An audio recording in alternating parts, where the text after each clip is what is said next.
इस वीडियो में हम डिस्कस करने वाले हैं अडानी ग्रुप के बारे में। अडानी ग्रुप के अंदर जितना भी कंपनियां आता है वो क्यों मुझे पसंद नहीं है इन्वेस्टमेंट के लिए, क्या कारण है उसके हम डिटेल में डिस्कस करने वाले हैं इस वीडियो में।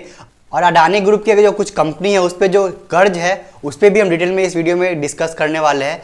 तो चलिए शुरू करते हैं फाइनेंशियल एजुकेशन का ये एपिसोड। तो पिछले 2-3 साल में अडानी ग्रुप के अंदर जितनी भी कंपनियां आता है जो लिस्टेड है स्टॉक मार्केट में, सभी ने बहुत ही अच्छा रिटर्न बना के दिया अपने निवेशक को। तो बहुत सारे ऐसे निवेशक हैं जिसने बहुत सारा पैसा बनाया है अडानी ग्रुप के स्टॉक से।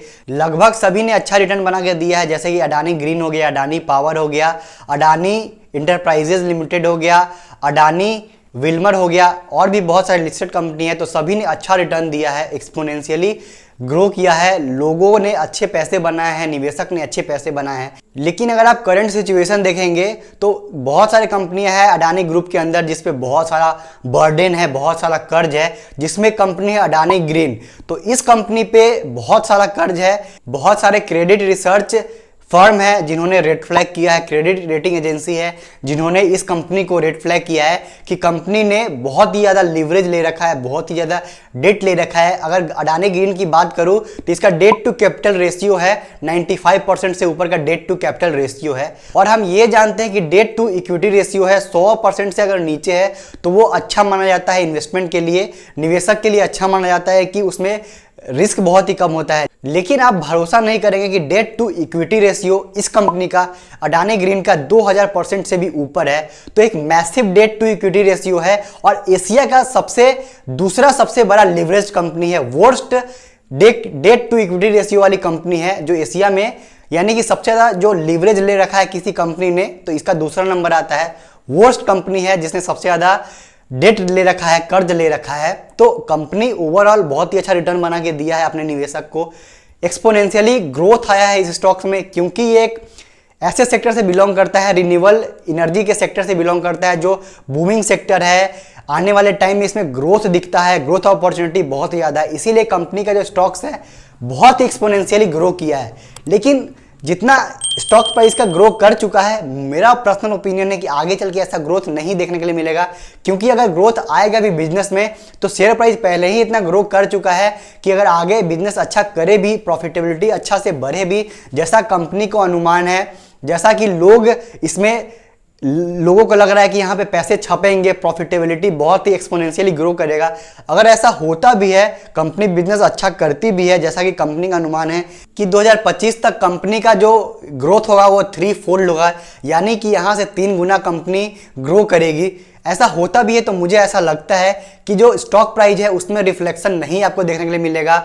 स्टॉक प्राइस कहीं ना कहीं कंसोलिडेट करेगा क्योंकि जो रनअप कर चुका है स्टॉक प्राइस वो बहुत ही ज़्यादा हाई रनअप कर चुका है। बहुत सारे लोगों ने पैसा बनाया है, यहाँ पे हजार % का यहाँ पे रिटर्न जनरेट हुआ है, जिसको आगे भी कंटिन्यू करना मेरे हिसाब से बहुत ही मुश्किल लगता है।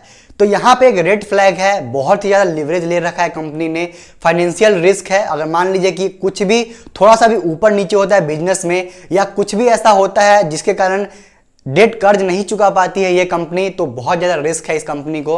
तो ऐसे कंपनी में निवेश करने से मैं बचता हूँ, ऐसे ग्रुप में मैं निवेश करने से बचता हूँ जहाँ पे लिवरेज बहुत ही ग्रुप ने ले रखा है। अडानी ग्रुप के ज़्यादातर जो कंपनियाँ हैं उन्होंने लिवरेज ले रखा है, लेकिन ये जो कंपनी है ये बहुत ज़्यादा हाईली लिवरेज कंपनी है। अडानी जो पूरा का पूरा ग्रुप है ये बहुत ज़्यादा एक्सपेंड कर रहा है, एक्सपेंशन कर रहा है, अलग अलग सेक्टर में ये घुसने की कोशिश कर रहा है। कहने का मतलब है कि जितना चादर है उससे कहीं ज़्यादा ये चादर से पैर फैलाने का कोशिश कर रहा है अडानी ग्रुप।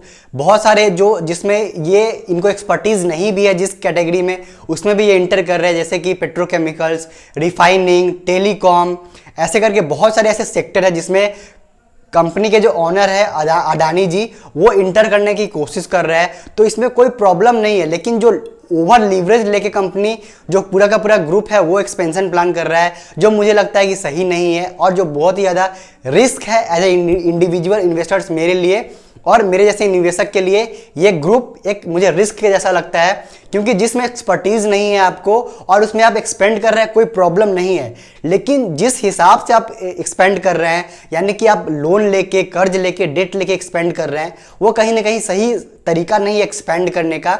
और रिसेंटली अडानी ग्रुप इंडिया का 2nd लार्जेस्ट सीमेंट मेकर भी बन गया है। एक्वायर करके एसीसी सीमेंट और अंबुजा सीमेंट को एक्वायर करके 10.5 बिलियन के करीब इन्होंने एक्वायर किया है। तो दूसरा सबसे लार्जेस्ट सीमेंट मेकर बन गया है। हाल ही फिलहाल उन्होंने एनडीटीवी को टेक ओवर करने के लिए प्लान बनाया है और एनडीटीवी को भी टेक ओवर कर रहा है, यानी मीडिया के भी फील्ड में वो घुस रहा है, यानी हर वो सेक्टर में वो घुसना चाह रहे हैं और अपने बिजनेस को एक्सपेंड कर रहे हैं, जो मुझे लगता है कि सही अप्रोच नहीं है और ओवर लिवरेज लेके बिल्कुल भी सही अप्रोच नहीं है, ऐसा मुझे लगता है। मेरा पर्सनल ओपिनियन है, आप इसे वेरी भी कर सकते हैं। और अडानी ग्रुप के जितने भी बिजनेस है, जिस सेक्टर में बिजनेस है, इसमें पैसे बहुत ज़्यादा चाहिए होता है, चाहे वो पावर सेक्टर हो गया, चाहे वो रिन्यूएबल सेक्टर हो गया, चाहे वो पोर्ट का सेक्टर हो गया, चाहे जैसे कि वो अलग अलग सेक्टर में इंटर कर रहे हैं, तो सभी सेक्टर में पैसा बहुत ज़्यादा चाहिए होता है।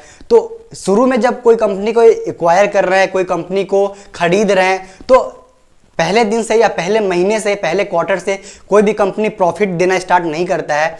तो उस बिजनेस को रन करने के लिए कंपनी और भी उधार ले रही है, और भी कर्ज ले रही है, उस कंपनी को चला रही है। तो डेट पे डेट कंपनी लेते जा रही है। एज ए इन्वेस्टर मुझे रेड फ्लैग लगता है और ऐसे कंपनी में, ऐसे ग्रुप में मैं इन्वेस्ट करने से बचता हूँ और बचने की कोशिश करता हूँ। और इंडिया की दो दिग्गज कॉन्ग्लोमेरेट, एक तरफ है अडानी ग्रुप और एक तरफ है अंबानी ग्रुप, तो हमेशा इन दोनों के बीच में राइवलरी चलता है। तो हाल ही फिलहाल देखा गया है कि दोनों बहुत ज़्यादा प्रतिस्पर्धा कर रहे हैं एक दूसरे से।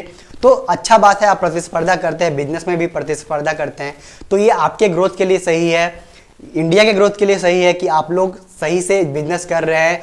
इंडिया अच्छे लेवल से ग्रो कर रहा है, आप उसमें पार्टिसिपेट कर रहे हैं, तो इस लेवल पे सही है। लेकिन जहां तक अडानी ग्रुप की बात करूं, तो अडानी ने 2015 में रिन्यूएबल सेक्टर में इंटर किया था और अंबानी ने 2021 में इस सेक्टर में इंटर किया है। ठीक वैसे ही टेलीकॉम सेक्टर में अंबानी ने जियो लाया था 2015 में, और अभी अडानी ग्रुप ने हाल ही फिलहाल जो 5G का स्पेक्ट्रम का जो नीलामी हुआ था उसमें पार्टिसिपेट किए हैं और ये भी टेलीकॉम सेक्टर में इंटर कर रहा है। तो कहीं ना कहीं एक प्रतिस्पर्धा चल रहा है। तो ये प्रतिस्पर्धा अंबानी के लिए तो सही है, क्योंकि इनका बिजनेस पहले से चल रहा है, डेट इन्होंने भी लिया था। लेकिन जो अभी जिस मॉडल पे अंबानी काम कर रहे हैं, रिलायंस इंडस्ट्रीज काम कर रहा है, रिलायंस ग्रुप काम कर रहा है कि वो डीलिवरेजिंग कर रहा है, यानी कि अपने लीवरेज को, जो उन्होंने डेट ले रखा है, उसको चुकाने की कोशिश कर रहे हैं। जिस ग्रुप से वो बिलोंग करते हैं, तो हर कंपनी पे वो अपना डेट को रिड्यूस करना चाह रहा है। और ठीक उसके उलट अडानी क्या कर रहे हैं कि ये भी एक्सपेंड कर रहे हैं, ये भी एक दूसरे से प्रतिस्पर्धा कर रहे हैं, अंबानी से प्रतिस्पर्धा कर रहे हैं, अलग अलग सेक्टर में घुस रहे हैं। लेकिन कर क्या रहे हैं, वो कर्ज लेके घुस रहे हैं, एक्सपेंड कर रहे हैं। तो यहाँ कहीं ना कहीं अडानी जी को नुकसान हो रहा है, अडानी ग्रुप को नुकसान हो रहा है। और एज ए इन्वेस्टर मैं ऐसे ग्रुप का हिस्सा नहीं बनना चाहता जो डेट लेके, कर्ज लेके इन्वेस्ट कर रहा है या एक्सपेंशन प्लान कर रहा है। हो सकता है कि अडानी इसमें सफल भी हो जाए, लेकिन फिर भी रिस्क तो है। और रिस्क जो है, ये अभी बहुत बड़ा रिस्क मुझे दिखता है कि जिस लेवल का इन्होंने लिवरेजिंग किया है, जिस लेवल का इन्होंने डेट ले रखा है, बहुत ही ज़्यादा रिस्क मुझे लगता है ऐसे ग्रुप से, ऐसे कंपनी से। और ऐसा नहीं है कि अडानी ग्रुप के अंदर जितनी भी कंपनियां हैं, सारी की सारी कंपनियां खराब है या बिजनेस अच्छा नहीं कर रही है। तो अडानी ग्रुप के अंदर जितनी जो लिस्टेड कंपनियां हैं, ज़्यादातर प्रॉफिटेबल बिजनेस कर रही है और उसमें कुछ अच्छे कंपनियां भी है जिस पे मेरा नज़र है। लेकिन अभी जो पूरा ग्रुप जो मुझे दिखता है वो हाईली लीवरेज लगता है। तो अभी का जो मेरा ओपिनियन है कि अभी ऐसे ग्रुप से और ऐसे कंपनियों से मुझे दूर रहना है। जब मेरा पर्सपेक्टिव बदलेगा, कुछ बदलाव आता है अडानी ग्रुप के नज़रिए में, अडानी ग्रुप के बिजनेस करने के नज़रिए में, या डेट करने पे अगर फोकस करती है कंपनी, तो हो सकता है कि मेरा भी पर्सपेक्टिव बदले। लेकिन अभी मेरा पर्सपेक्टिव यही है कि ऐसे ग्रुप से और ऐसे कंपनी से दूर रहना है। और ये मेरा पर्सनल ओपिनियन है, तो आप इससे वेरी भी कर सकते हैं। हो सकता है कि आपने बहुत ज़्यादा पैसा बनाया होगा और मैंने मिस भी किया है अपॉर्चुनिटी, क्योंकि बहुत सारे लोग ने अडानी ग्रुप में पैसे बनाए हैं, लेकिन मैं नहीं बनाया। शुरू से मेरा ये जो ग्रुप था, ये मेरे फोकस में नहीं था, आउट ऑफ फोकस था ये ग्रुप। और बहुत ज़्यादा जो कंपनियां हैं मैं उसको ट्रैक नहीं करता हूँ, एक आध कंपनी को ही ट्रैक करता हूँ। जैसे कि अडानी विल्मर है, ये FMCG कैटेगरी का शेयर है, तो ये मुझे अच्छा लगता है क्योंकि मैं इसका कंज्यूमर भी हूँ, तो इसको मैं ज़रूर ट्रैक करता हूँ। लेकिन ज़्यादातर जो कंपनी है उसको मैं ट्रैक नहीं करता हूँ। तो आशा करता हूं कि ये वीडियो आपके लिए हेल्पफुल रहा होगा। ये वीडियो आपको कैसा लगा है जरूर कमेंट करके बताएं। इस वीडियो से रिलेटेड आपके मन में कोई भी सवाल है तो जरूर कमेंट करके पूछिएगा, मैं उसका जरूर जवाब देने की कोशिश करूंगा। और ऐसे ढेर सारे वीडियोज अगर आप देखना चाहते हैं तो इस वीडियो को जितना हो सके लाइक कीजिए, लोगों तक शेयर कीजिए, जिससे और भी लोगों तक ये रीच होगा और यूट्यूब और भी लोगों तक इस वीडियो को पहुंचा पाएगा। और यहाँ तक आपने इस वीडियो को देखा है, इसके लिए आपका धन्यवाद।